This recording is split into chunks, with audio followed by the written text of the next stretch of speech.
We must strive every day so that love of living humanity will be transformed into actual deeds, into acts that serve as examples, as a moving force.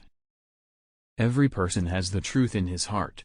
No matter how complicated his circumstances, no matter how others look at him from the outside, and no matter how deep or shallow the truth dwells in his heart, once his heart is pieced with a crystal needle, the truth will gush forth like a geyser.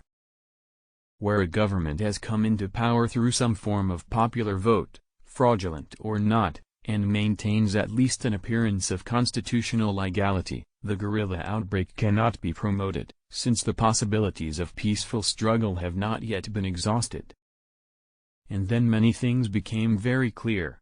We learned perfectly that the life of a single human being is worth millions of times more than all the property of the richest man on earth.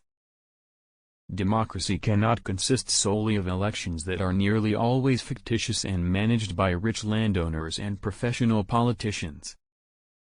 The interests of the IMF represent the big international interests that today seem to be established and concentrated in Wall Street. The first commandment for every good explorer is that an expedition has 2 points, the point of departure and the point of arrival.